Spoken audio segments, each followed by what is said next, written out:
नमस्कार। मेरे channel learn along Vinod में आपका स्वागत है। आज हम सैम्पलिंग के ऊपर बातचीत करेंगे। जैसा कि हम सबको पता है कि जब हम रिसर्च की बात करते हैं तो उसमें एक सबसे बड़ा जो हमारे सामने एक समस्या आती है वो होती है कि हम डाटा कहाँ से इकट्ठा करें।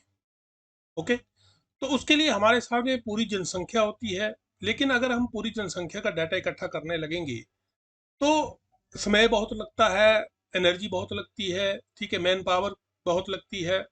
तो जो एक रिसर्चर के पास इतना संसाधन नहीं होते हैं, इसलिए हम क्या करते हैं, जनसंख्या के थोड़े से भाग को चुनकर वहां से हम क्या करते हैं, डाटा इकट्ठा करते हैं। तो आज हम उसी सैम्पलिंग की बात करेंगे कि आखिर सैम्पलिंग है क्या, उसके क्या कौन कौन से मेथड्स हैं। ओके, तो आइए शुरू करते हैं सैम्पलिंग। तो जब हम रिसर्च की बात करते हैं तो रिसर्च में सैम्पलिंग जो है उसका बहुत ही महत्वपूर्ण एक काम है, ठीक है।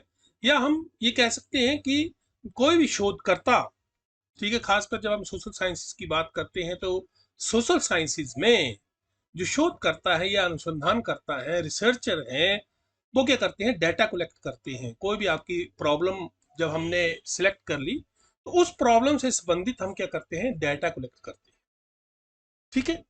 तो डाटा कलेक्ट करने के लिए हम क्या करते हैं कि एक सैंपल लेते हैं। अब वो सैंपल कैसे लेते हैं, वो क्या चीज है, तो यहाँ पे देखिए, सैंपलिंग क्या है। सैंपलिंग को हिंदी में कहते हैं प्रतिचयन, या नमूनाकरण भी कह देते हैं, या निदर्शन भी कह देते हैं, ठीक है। तो जो अनुसंधान का नमूनाकरण जो है वो अनुसंधान का एक बहुत ही महत्वपूर्ण हिस्सा है, क्योंकि ये निदर्शन जो है शोधकर्ताओं को आबादी के प्रत्येक सदस्य से डाटा इकट्ठा किए बिना क्या करता है, पूरी आबादी के लिए निष्कर्ष निकालने में क्या करता है, सहायता करता है, मदद करता है, ठीक है। मतलब ये कि हम क्या करते हैं कि पूरी जनसंख्या से डाटा इकट्ठा नहीं करते हैं, ये जो हमारे पास पूरा जो यूनिवर्स है उससे डाटा कलेक्ट नहीं करते हैं, प्रत्येक क्या इकाई के पास जाके हम उनसे डाटा नहीं लेते हैं। हम क्या करते हैं, कुछ हिस्सा जो है वो चुनते हैं और उनसे डाटा को कलेक्ट करते हैं, और उसके आधार पर हम क्या करते हैं, पूरी जनसंख्या को जनरलाइज करते हैं, ठीक है। तो इसलिए सैंपलिंग जो है एक बहुत ही इंपॉर्टेंट पार्ट है इसका, रिसर्च का। ओके, तो प्रतिचयन होता क्या है। प्रतिचयन से, जैसे कि आप देख रहे हैं, प्रतिचयन से तात्पर्य है संपूर्ण जनसंख्या का विश्लेषण करने या उसके बारे में अनुमान लगाने के लिए एक बड़ी जनसंख्या या डेटा सेट से डाटा के एक उप समूह को चुनने की प्रक्रिया से है। मतलब ये कि एक समूह को जब हम चुनते हैं, उस प्रक्रिया को, ठीक है, उप समूह, ठीक है, एक सैंपल को चुनना है, ठीक है। पूरी जनसंख्या में से एक थोड़ा सा सैंपल जो है वो हमने क्या करना है, चुनना है। उस प्रक्रिया को ही हम क्या कहते हैं, प्रतिचयन या निदर्शन कहते हैं, सैंपलिंग कहते हैं। दूसरे शब्दों में हम ये कह सकते हैं कि पूरे समूह के बारे में जानकारी प्राप्त करने या निष्कर्ष निकालने के लिए एक बड़े समूह से उस समूह का प्रतिनिधित्व करने वाले समूह का चुनाव करना ही प्रतिचयन कहलाता है। समझ में आ गया। मतलब ये कि जैसे पूरा समूह है, पूरी हमारी आबादी है, फॉर एग्जांपल जैसे हम हिमाचल की बात करते हैं, हिमाचल की पूरी आबादी वो हमारा क्या हो गया, यूनिवर्स हो गया, ठीक है। लेकिन मान लो अगर हम पूरी आबादी से डाटा कलेक्ट करने लगे तो उसके लिए समय बहुत लगेगा, पैसा भी लगेगा, बहुत सी मैन पावर हमें चाहिए, ठीक है। तो ऐसा तो हो नहीं सकता। तो हम क्या करते हैं, कुछ समूह चुनते हैं। मान लो कि 12 हमारे डिस्ट्रिक्ट हैं, 12 डिस्ट्रिक्ट में से हम 2 डिस्ट्रिक्ट चुन लेते हैं, और उसमें भी हम क्या करते हैं, उनको भी, उनमें भी हम क्या करते हैं, उसको भी डिवाइड कर देते हैं। मान लो ब्लॉक्स हैं, जैसे हमीरपुर में 6 ब्लॉक हैं या 7 ब्लॉक हैं, उनमें से एक ब्लॉक ले लिया, फिर ब्लॉक के अंदर जाके हम क्या करते हैं, पंचायत ले ली, ठीक है। मान लो 72 पंचायत है, उसमें से 4 पंचायतें ले ली। अब वो 4 पंचायतों में से भी हम क्या करते हैं, फिर हम आगे चल के क्या करते हैं, लोग चुनते हैं, ठीक है, कि हर एक पंचायत से 50 लोग ले लेंगे, ठीक है, हर एक पंचायत से 50 लोग ले लेंगे। ये हमारा क्या बन गया, सैंपल बन गया। समझ में आई। तो उसके बेस पे हम क्या करते हैं, जो निष्कर्ष निकलते हैं उसको हम पूरी जनसंख्या के ऊपर जनरलाइज कर देते हैं। तो इसको हम क्या कहते हैं, सैंपलिंग कहते हैं। मतलब ये कि सैंपल का चुनाव करना सैंपलिंग कहलाता है। समझ में आ गया? अब जैसे मान लो जैसे ये हमारा यूनिवर्स है, आप देख रहे हैं, ठीक है, ये हमारा यूनिवर्स है, ठीक है, इसमें अलग अलग तरह के लोग हैं। अब हम क्या करते हैं, इसमें से अपना सैंपल चुनते हैं, ठीक है। तो हमारा सैंपल जो है वो आ गया हमारा, जैसे ये आ गया, ठीक है, एक दूसरे रंग वाला आ गया, एक तीसरे रंग वाला आ गया। मतलब ये कि अब ये तीन जो है, तीन इकाइयां हमने चुनी या तीन व्यक्ति हमने चुने उस सारे जनसंख्या से जो हमारे बीच में है, ठीक है, जो हमारी जनसंख्या है उसमें से हमने ये तीन व्यक्ति जो चुन लिए। अब क्या करेंगे, हम इन तीन से ही डेटा कलेक्ट करेंगे और इसको हम कहते हैं सैंपल। समझ में आई? ओके, तो हमने क्या किया, इस सारे ये जो हमारा यूनिवर्स था, यहाँ देखिए ये हमारा यूनिवर्स था, इसमें बहुत हमारी जनसंख्या है यहाँ पे, ये इसमें से हमने इसका कुछ भाग जो है वो चुन लिया, ठीक है। और ये भाग जो है ये किसको रिप्रेजेंट कर रहा है, इस पूरी जनसंख्या को, इस पूरे यूनिवर्स को रिप्रेजेंट कर रहा है, ठीक है। तो इसको हम कहते हैं सैंपल। समझ में आ गई?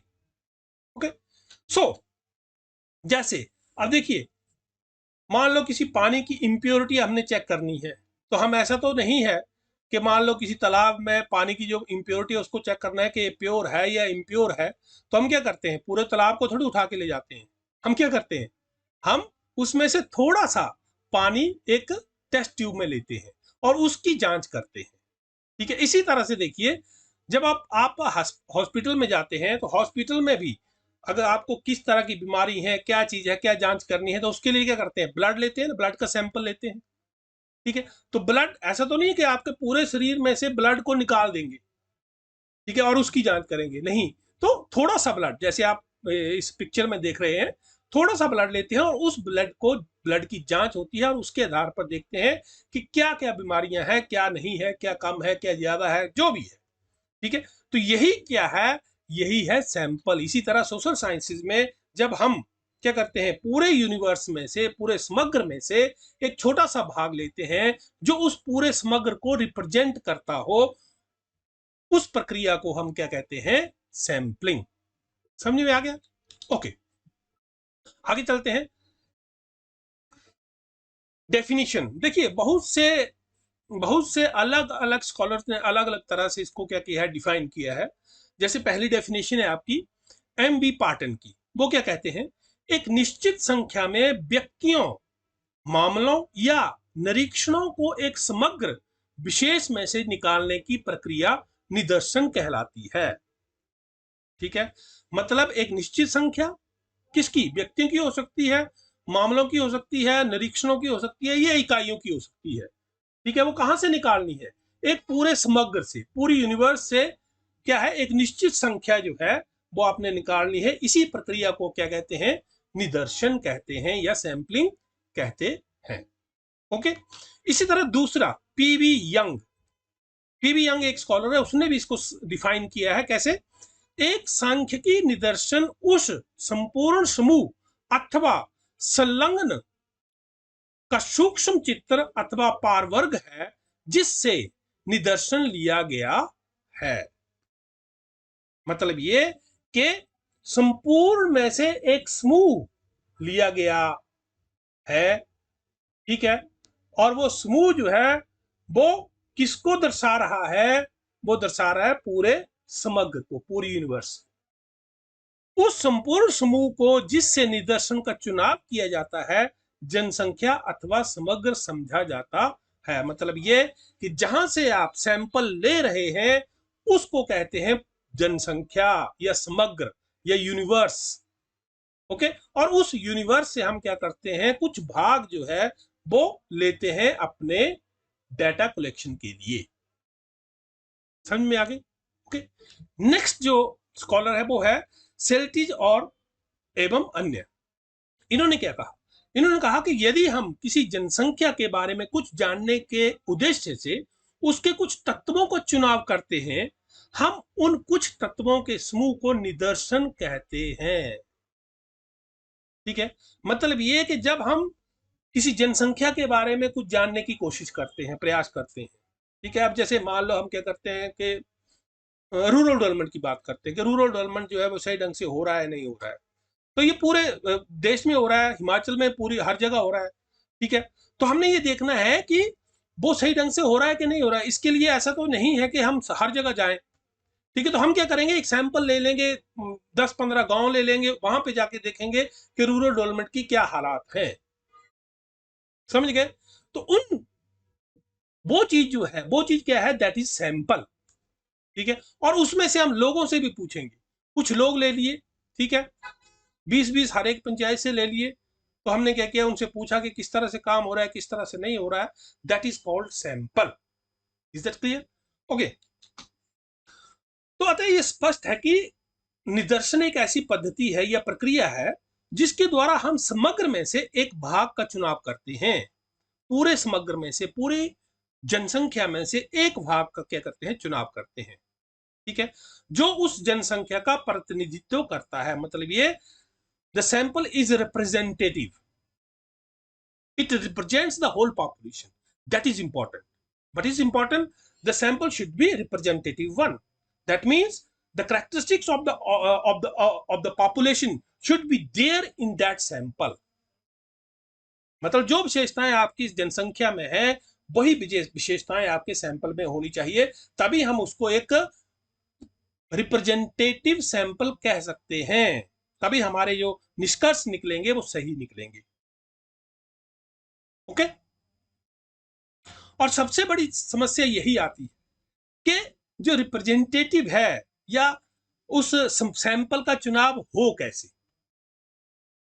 ठीक है, उस सैंपल का चुनाव कैसे किया जाए, कौन सी विधियां हैं जिससे हम उस सैंपल को चुनाव कर सकते हैं ताकि हमारे रिजल्ट्स, हमारे निष्कर्ष जो है वो सही आए। Is that clear? तो इसके बाद हम जो इसकी विधियां हैं इसको तो देखेंगे, लेकिन हम एक नजर डाल लेते हैं कि सैंपलिंग की तो बात हम कर रहे हैं, लेकिन एक और मेथड है डाटा कलेक्शन का, दैट इज वो क्या है, वो सेंसस है। क्योंकि सेंसस का यूज करके भी हम क्या करते हैं, जानकारियां प्राप्त करते हैं। तो क्या सेंसस और सैंपलिंग में फर्क क्या है वो भी देख लेते हैं। तो जब हम सेंसस और सैंपलिंग की बात करते हैं तो जनगणना, जैसे नाम अपने आप बता रहा है, जनगणना। आपने देखा होगा कि हर 10 साल के बाद भारत में भी जनगणना होती है, सेंसस होता है। ठीक है, 2011 हुआ, अब 2021 अभी हुआ नहीं, स्टार्ट नहीं हुआ है। ठीक है, तो जनसंख्या, मतलब इसमें क्या करते हैं, जब हम जनगणना की बात करते हैं तो जनगणना में जितनी भी इकाइयां हैं उन सब से हम जानकारी प्राप्त करते हैं। जितने भी लोग हैं, जितने भी घर हैं, हर जगह जाके हम क्या करते हैं, जानकारी इकट्ठा करते हैं। ठीक है, लेकिन दूसरी तरफ जब हम सैंपल की बात करते हैं तो सैंपलिंग में क्या है, हम कुछ भाग, जनसंख्या का कुछ भाग लेंगे और उनसे जानकारी लेंगे और उसको हम जनरलाइज कर देंगे पूरी जनसंख्या से रिलेटेड। समझ गए? तो जनगणना और प्रतिचयन जनसंख्या के बारे में सर्वेक्षण डेटा एकत्रित करने की दो विधियां हैं। जनगणना का तात्पर्य मात्रात्मक अनुसंधान पद्धति से है, क्वांटिटेटिव। ओके, जिसमें जनसंख्या के सभी सदस्यों की गणना की जाती है। दूसरी ओर प्रतिचयन जो है वो सांख्यिकी परीक्षण में व्यापक रूप से उपयोग की जाने वाली विधि है, जिसमें बड़ी आबादी से एक छोटा सा समूह चुना जाता है जो पूरे समूह का प्रतिनिधित्व करता है। मतलब ये कि जनसंख्या, जब हम जनगणना या सेंसस मेथड यूज करते हैं तो वहां पे प्रत्येक इकाई की गणना करते हैं हम, जितनी भी इकाइयां हैं। लेकिन दूसरी तरफ जब प्रतिचयन की बात आती है या सैंपल की बात आती है, सैंपलिंग की बात आती है, तो इस तकनीक में हम क्या करते हैं, केवल जो समूह का जो चुनाव किया है, छोटे से समूह का जो चुनाव किया है, उसका ही हम क्या करते हैं, उसकी ही हम गणना करते हैं। ओके, दूसरे शब्दों में हम ये कह सकते हैं कि जनगणना से का तात्पर्य अध्ययन वस्तुओं की पूर्ण गणना से है, जबकि प्रतिचयन में भागीदार के लिए चुने गए तत्वों के उप समूह की गणना शामिल होती है। ठीक है, अब यहाँ पे देखिए, यहाँ पे अगर मैं बात करूं, ये आपका पूरा यूनिवर्स है। ठीक है, अब इस यूनिवर्स की अगर हम, जैसे मान लो हम जनगणना की बात करते हैं, अगर जनगणना सेंसस मेथड हम यूज करते हैं तो हमें हर एक के पास जाना पड़ेगा, हर एक इकाई की गणना करनी पड़ेगी पूरे के पूरे। जैसे मान लो ये है आपके 12 आपके क्या है इकाइयां हैं, 12 इकाइयां हैं, हमें सबके पास जाके उनसे जानकारी लेनी पड़ेगी। लेकिन दूसरी तरफ अगर हम क्या करते हैं, सैंपलिंग यूज करते हैं, तो हमें इन सब के पास जाने की जरूरत नहीं है।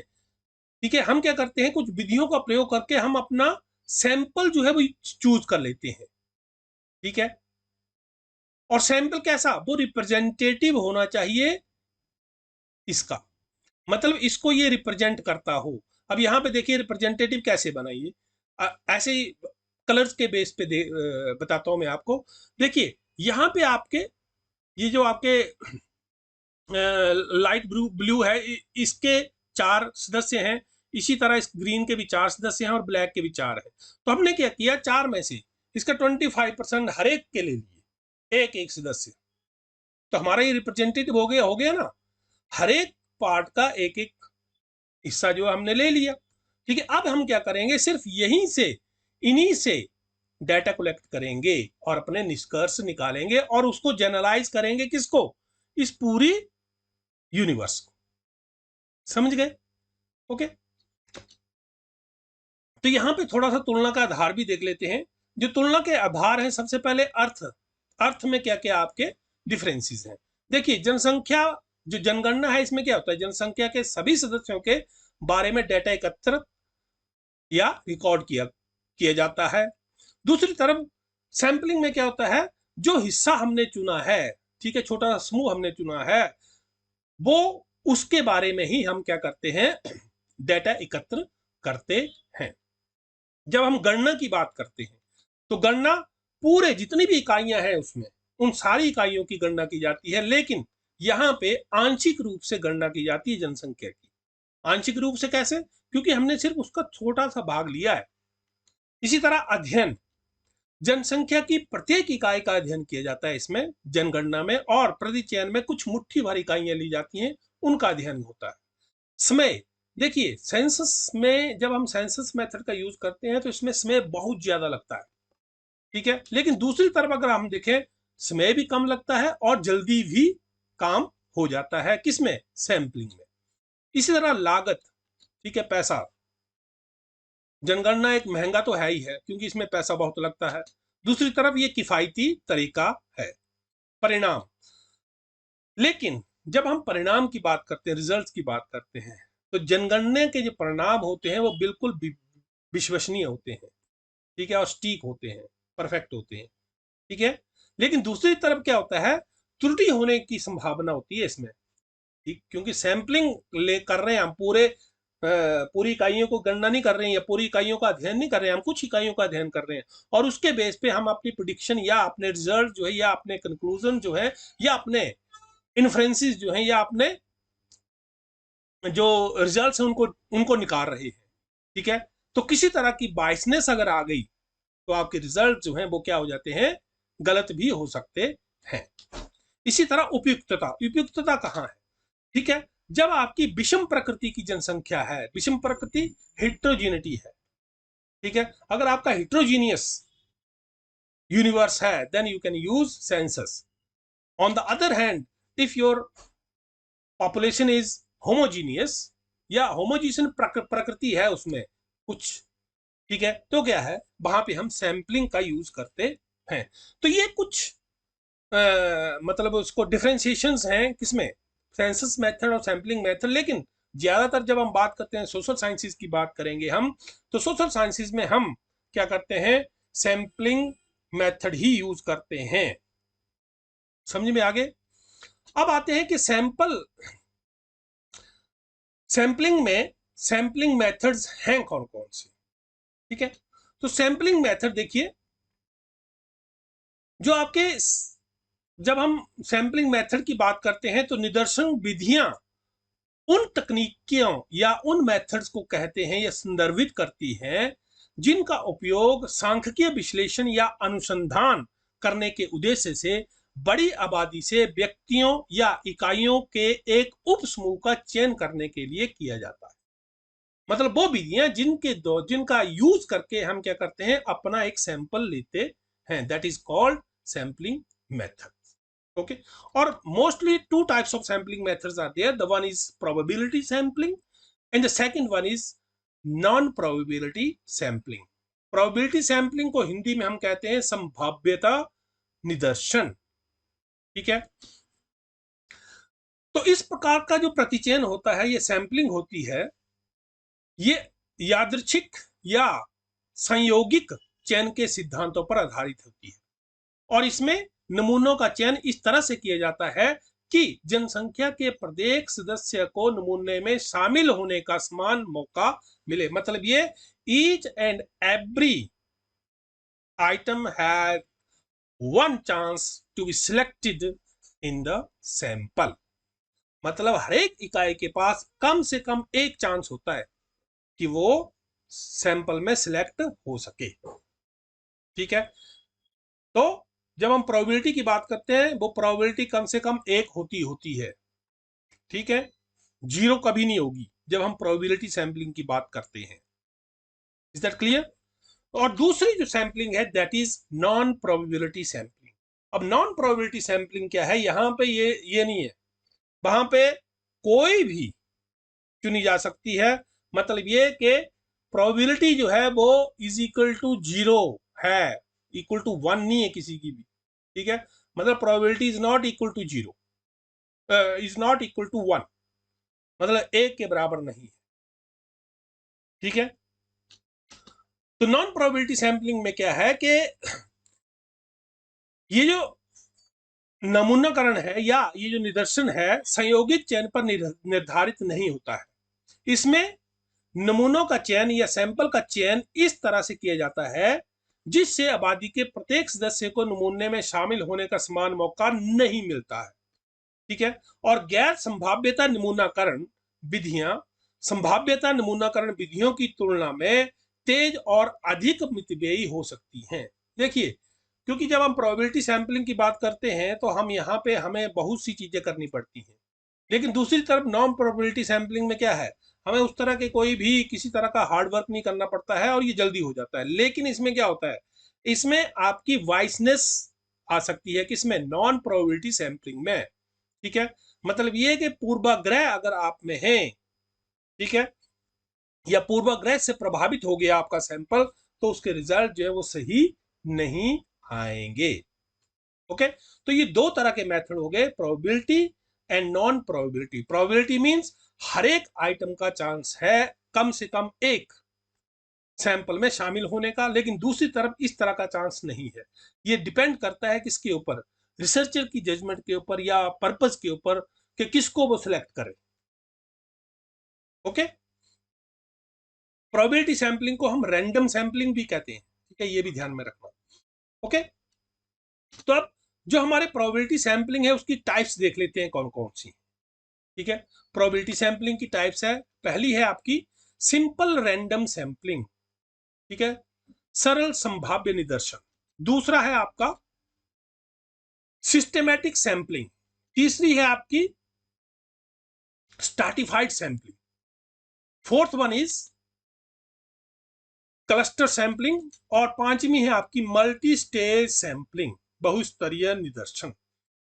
ये कुछ एक सैंपलिंग है जो आपकी प्रोबेबिलिटी सैंपलिंग में आती है। सिंपल रैंडम सैंपलिंग हो गई, सिस्टेमैटिक सैंपलिंग हो गई, स्ट्रैटिफाइड सैंपलिंग हो गई और क्लस्टर सैंपलिंग हो गई और मल्टी स्टेज रैंडम सैंपलिंग हो गई। ओके, तो आइए एक एक करके इनको ब्रीफ में समझते हैं कि ये है क्या चीज। ठीक है, सबसे पहले सिंपल रैंडम सैंपलिंग क्या होती है, सरल संभाव्य निदर्शन। ठीक है, ये सिंपल रैंडम सैंपलिंग है।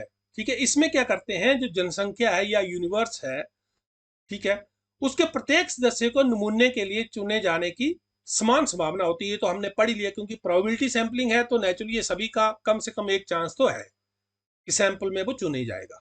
ठीक है, इसमें संभाव्य संख्या जनरेटर का उपयोग करके या किसी डिब्बे में डाली गई नामों की पर्ची निकालकर नमूने का चुनाव किया जा सकता है। देखिए सिंपल रैंडम सैंपलिंग में क्या होता है कि जैसे होता है ना, एक रैंडम जनरेटर होता है संख्या का, ठीक है ना, ठीक है, नंबर्स जनरेट करने हैं, कौन कौन सा नंबर है उसको सिलेक्ट कर लिया, या हमने क्या किया, जो भी हमारे पास जैसे मान लो कि कॉलेज में मान लो कोई 2 क्लासेस है, ठीक है, 50-50 की क्लास है, ठीक है, हमने क्या करना है कि उनमें से सैंपल लेना है और यूजिंग सिंपल रैंडम सैंपलिंग। तो हम क्या करेंगे, उन क्लासेस में पढ़ने वाले बच्चों के नाम लिखेंगे, उनकी पर्चियां बनाएंगे, लॉटरी सिस्टम, ठीक है, और उसको एक डब्बे में डाल देंगे, ठीक है, और हमने सैंपल अपना डिसाइड किया है कि जो सैंपल साइज होगा वो हमारा 15 या 20 लोगों का सैंपल होगा। तो 100 में से हमने क्या करना है, 100 पर्चियां डाल दी, हमने क्या किया, उन 100 पर्चियों में से 20 पर्चियां निकाल ली, ठीक है, क्योंकि आपको पता नहीं किसका नाम आ रहा है किसका नहीं है, क्योंकि आपने पर्चियां लॉटरी सिस्टम किया ना, तो वहां पे क्या है, आपके पास 20 आ गई। तो इस तरह से हम सिंपल रैंडम सैंपलिंग करते हैं। ओके, सेकंड है आपका सिस्टमेटिक सैंपलिंग, व्यवस्थित निदर्शन। अब सिस्टमेटिक सैंपलिंग में क्या होता है, ठीक है, इसमें एक सूची तैयार कर ली जाती है पहले से ही, ठीक है, या उसको आप अल्फाबेटिकली ले लो, ठीक है, या नंबर के हिसाब से ले लो, जैसे भी आपने एक सूची, जितने भी आपकी आइटम्स हैं जनसंख्या में या इकाइयां हैं, उन सब की पूरी सूची तैयार कर ली, ठीक है, अल्फाबेटिकली होगी, न्यूमेरिकली हो गई, ठीक है। फिर हम क्या करते हैं, उसमें से क्या है, एक अंतराल, ठीक है, इंटरवल डिसाइड करते हैं कि इस इंटरवल के बाद हमने क्या करना है, अपना एक सैंपल लेना है या एक इकाई को चुनना है अपने सैंपल में। सपोज 100 आपके पास इकाइयां हैं, ठीक है, तो हम क्या डिसाइड करते हैं कि हमने अगर 10 का सैंपल लेना है तो हम क्या करेंगे, ठीक है यार, हम क्या करते हैं कि एवरी 10th आइटम जो है वो हमारे सैंपल में होगी, मतलब उससे हम पूछेंगे, वो हमारे सैंपल का भाग बनेगा। तो इसी तरह से ये है आपका सिस्टेमैटिक सैंपलिंग। मतलब हम क्या कर रहे हैं, after some interval we select our sample, ठीक है। तो यहां पे देखिए मैंने आपको उदाहरण दिया है कि 100 लोगों की सूची में से प्रत्येक 10वें व्यक्ति को चुना जाना चुना जाता है, तो नमूने में 10 लोग शामिल होंगे, ठीक है। अगर मान लो इसी तरह हम 20 लोगों को चुनना है, तो हम क्या करेंगे, एवरी 5th आ गया आपका, ठीक है। अगर हमने क्या करना है, 5 लोग चुनने हैं, तो एवरी 20th, जो 20th नंबर पे है वो आ जाएगा। 20th नंबर पे पहला, फिर आपका 40th, इस तरह 60th, फिर आपका 80th और फिर 100th, ठीक है। तो इस तरह से हमारा सैंपल बन जाता है सिस्टेमैटिक सैंपलिंग में।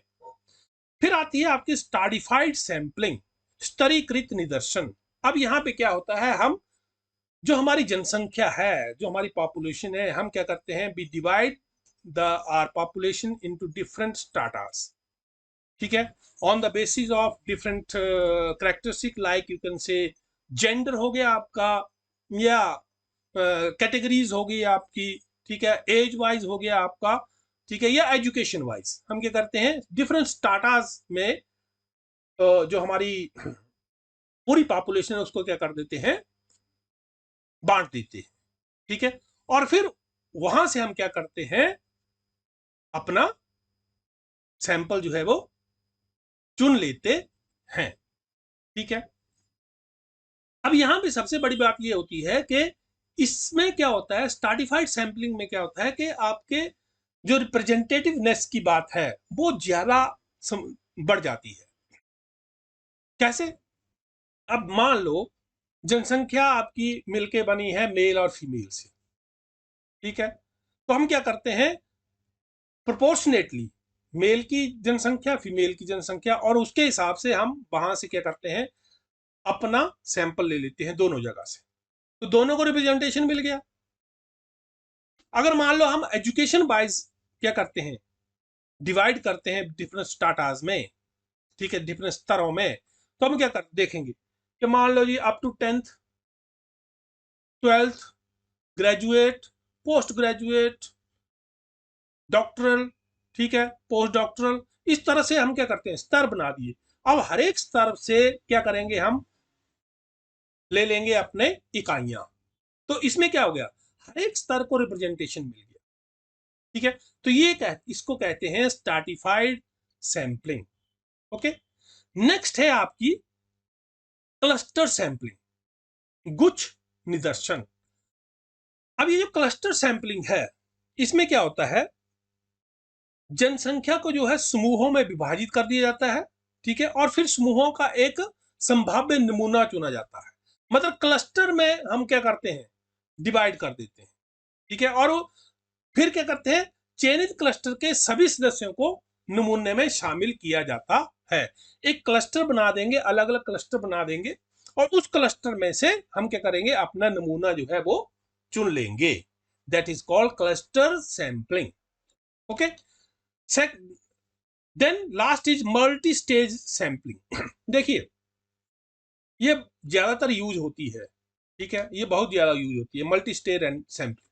मल्टी स्टेज मतलब ये बहुस्तरीय निदर्शन, मतलब अलग अलग स्तर पर हम क्या करते हैं, सैंपलिंग करते हैं, ठीक है। जैसे मैंने आपको एग्जांपल दिया कि रूरल डेवलपमेंट से रिलेटेड कोई प्रोग्राम है, अगर उसको हमने क्या करना है, स्टडी करना है, उसकी असेसमेंट करनी है, उसको इवेल्युएट करना है, तो हम क्या करते हैं, ठीक है, ठीक है जी, हमने हिमाचल में स्टडी करनी है, लेकिन हिमाचल में कहाँ, तो पहले स्टेज पे हम क्या करेंगे, डिस्ट्रिक्ट सिलेक्ट करेंगे। 12 डिस्ट्रिक्ट हैं, 12 में से मान लो 2 डिस्ट्रिक्ट हमने सिलेक्ट करनी है, ये आपकी फर्स्ट स्टेज होगी, ठीक है। फिर क्या आता है, डिस्ट्रिक्ट तो हमने सिलेक्ट कर दी। जब हम रूरल डेवलपमेंट की बात करते हैं तो उसमें नेक्स्ट जो आपका नीचे जो स्तर आता है वो आता है ब्लॉक, ठीक है। फिर हम क्या करते हैं, अब 2 डिस्ट्रिक्ट हमने सिलेक्ट कर ली, अब उन डिस्ट्रिक्ट में से ब्लॉक सिलेक्ट करेंगे। सेकंड, दूसरे स्तर पर क्या आ गए, सेकंड स्तर पर, सेकंड स्टेज पर ब्लॉक आ गए। ब्लॉक के बाद आता है आपका ग्राम पंचायत, ठीक है। थर्ड स्टेज पे हम क्या करेंगे, जो ब्लॉक हमने चुने 4 या 5 उन दोनों डिस्ट्रिक्ट में से, उन ब्लॉक्स में से हम क्या चुनेंगे, पंचायत चुनेंगे, ग्राम पंचायत चुनेंगे, वो चुन ली, ये हो गई हमारी थर्ड स्टेज। फिर आता है फोर्थ स्टेज। फोर्थ स्टेज पे हम क्या करते हैं, अपने उत्तरदाता चुनते हैं, मतलब व्यक्तियों को चुनते हैं जो हमारे प्रश्नों के उत्तर देंगे, ठीक है। तो फोर्थ स्टेज पे जाके हम क्या करते हैं, उन ग्राम पंचायतों में से अपने रेस्पोंडेंट्स चुनते हैं, उत्तरदाता चुनते हैं, ठीक है। तो इसको कहते हैं मल्टी स्टेज सैंपलिंग।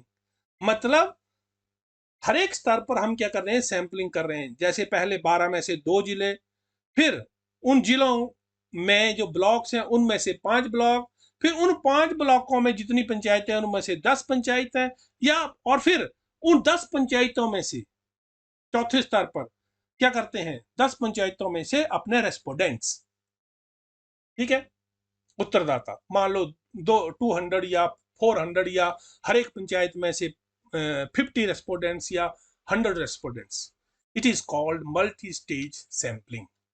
ओके, अब आते हैं आपके नॉन प्रोबेबिलिटी सैंपलिंग के टाइप्स क्या क्या हैं, ठीक है। पहला है आपका कन्वीनियंस सैंपलिंग, सुविधा अनुसार निदर्शन। फिर दूसरा है आपका पर्पजिव सैंपलिंग। तीसरा है आपका जजमेंट सैंपलिंग। चौथा है आपका स्नोबॉल सैंपलिंग। पांचवा है आपका कोटा सैंपलिंग। ये कुछ प्रकार हैं नॉन प्रोबेबिलिटी सैंपलिंग के, कि नॉन प्रोबेबिलिटी सैंपलिंग जब हम यूज करते हैं तो इस तरह से हम क्या करते हैं, अपना सैंपल चुनते हैं, ठीक है। तो सबसे पहले कन्वीनियंस सैंपलिंग, ठीक है। कन्वीनियंस मतलब होता है सुविधा अनुसार, अपनी सुविधा के अनुसार, ठीक है। तो अपनी सुविधा के अनुसार की जब हम बात करते हैं तो इसमें क्या होता है, इस पद्धति में प्रतिभागियों को उनकी उपलब्धता या भाग लेने की इच्छा के आधार पर चुना जाता है। इसके अंतर्गत अनुसंधानकर्ता उन स्थानों, व्यक्तियों या सहभागियों से संपर्क करता है जिससे उसे संपर्क करने में पर्याप्त सुविधा रहती है। यहां निदर्श का आधार अनुसंधानकर्ता की अपनी सुविधा होती है। मतलब ये कन्वीनियंस। अब जैसे मान लो सपोज आप, मान लो मैं हूं पंजाबी, ठीक है। मेरी सुविधा ये है कि जब मैं स्टडी करूं तो मैं ज्यादातर क्या, मेरा ये रहेगा कि अगर मैं कन्वीनियंस सैंपलिंग करता हूं तो मैं क्या करूंगा, जो पंजाबी लोग हैं, जो पंजाबी भाषा बोलते हैं, क्योंकि मैं भी पंजाबी बोलता हूं, और वो भी पंजाबी बोलते हैं, तो मेरा ये रहेगा कि मैं उन लोगों से ही बातचीत करूं, क्योंकि वहां पे मैं क्या होऊंगा, बिल्कुल कन्वीनियंटली बात कर सकता हूं। ठीक है, समझ गए? तो इसको बोलते हैं कन्वीनियंस सैम्पलिंग। ठीक है, जहां पे आप संपर्क सही ढंग से या बिल्कुल सरलता से कर सकते हैं, आप वहां जाएंगे। मान लो आप, जैसे मान लो आपको बोला जी ये 12 डिस्ट्रिक्ट हैं, आप अपने कन्वीनियंट के हिसाब से कोई एक डिस्ट्रिक्ट चुन लो और वहां से डाटा कलेक्ट करो। तो अगर आप हमीरपुर में हैं, तो आप, अगर कन्वीनियंस सैम्पलिंग आपको करने को बोल दी, तो आप हमीरपुर ही चुनेंगे। आप थोड़ी शिमला चुनेंगे या लाहौल स्पीति चुनेंगे। लाहौल स्पीति वाले लाहौल स्पीति को ही चुनेंगे। तो इसको कहते हैं कन्वीनियंस सैम्पलिंग। दूसरा है आपका पर्पजिव सैम्पलिंग। अब ये जो पर्पजिव सैम्पलिंग है, उद्देश्य पूर्ण निदर्शन।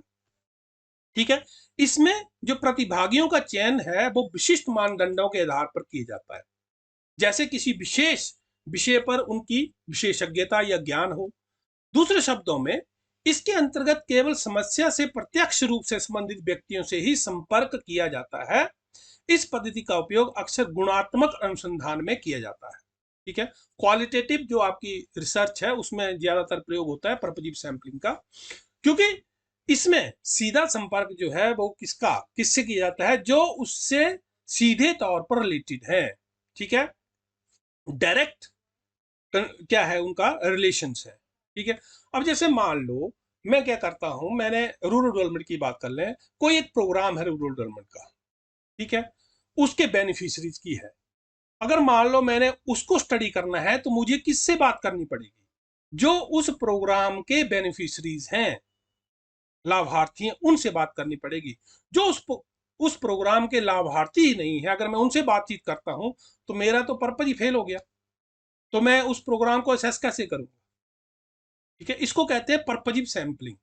ठीक है, मतलब जिनका किसी समस्या के साथ सीधा संबंध है, उससे जब हम क्या करते हैं, वार्तालाप करते हैं, उनसे जानकारी लेते हैं, तो उसको कहते हैं हम पर्पज या सैंपलिंग। कोई पर्पज सामने होता है, उसको ध्यान में रखते हैं। समझ में आ गया? उसके बाद है आपकी जजमेंट सैंपलिंग, विचारानुसार निर्देशन। देखिए, ये जजमेंट सैंपलिंग क्या है, ये रिसर्चर के ऊपर डिपेंड करता है। उसके विचार से जो चीज उसको सही लगती है, ठीक है, वो उसको सिलेक्ट कर लेता है। ठीक है, मतलब हर एक पहलू, चयन का जो भी पहलू होगा, उसके ऊपर उसके विचार हावी होंगे। कि मुझे लगता है कि ये लोग, इन लोगों को मैं अपने सैंपल में शामिल करूं, मैं कर लूंगा। It is called judgement sampling, depends on the judgement of the researcher. Okay, then snowball sampling. देखिए, स्नोबॉल सैंपलिंग क्या है, इसमें जो प्रतिभागियों को अन्य प्रतिभागियों के रेफरल के माध्यम से भर्ती किया जाता है। ठीक है, इस पद्धति का उपयोग अक्सर तब किया जाता है जब जनसंख्या तक पहुंचना कठिन होता है। देखिए, ये बहुत ही इंपॉर्टेंट है। यहां पे क्या है, स्नोबॉल में क्या होता है, जैसे मान लो आप एक कोई ऐसी रिसर्च कर रहे हैं। ठीक है, कि कहीं आप चले गए कि जी हमने मान लो लव के ऊपर कोई रिसर्च करनी है। ठीक है, बिटवीन वाइफ एंड हस्बैंड्स के ऊपर। ठीक है, अब आप चले गए कहीं दूसरी जगह पे, चले गए जहां पे आप किसी को जानते भी नहीं है।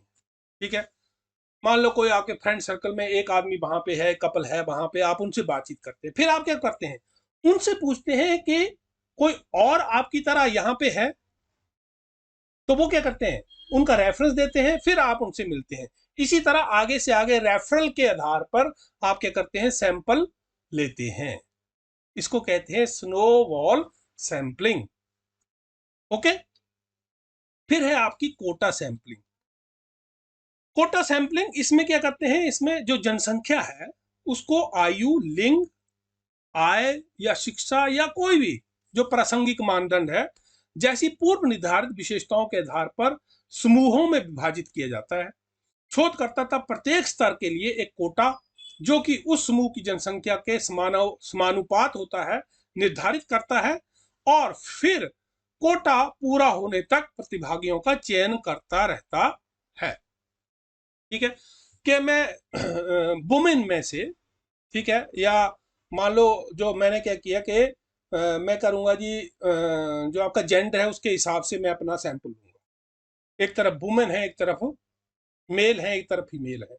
कि वुमन के मान लो मैं 50 जो है वुमन से जानकारी लूंगा और 60 मेल से जानकारी लूंगा।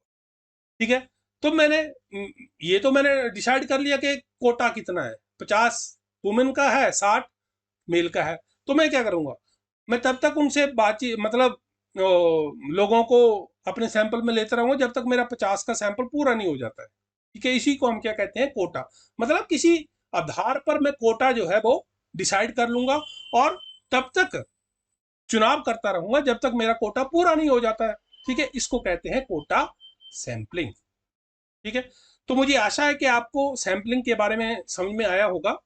ठीक है, तो सैंपलिंग क्या है आपको लास्ट में बता दूं एक बार फिर से कि पूरे समग्र में से, ठीक है, पूरी जनसंख्या जो पॉपुलेशन है उसमें से एक पार्ट जो है, जब हम पार्ट को लेते हैं, ठीक है, we select the part of the whole, that is called sample. ठीक है, और उसको चुनने की प्रक्रिया को हम कहते हैं, सैंपल को चुनने की प्रक्रिया को sampling. Is that clear? Simple word. Okay, तो मुझे आशा है कि आपको ये समझ में आया होगा। Thank you. और मेरे चैनल को सब्सक्राइब जरूर करें और बेल आइकन का बटन दबाएं, साथ ही लाइक करें, शेयर करें और कमेंट जरूर करें।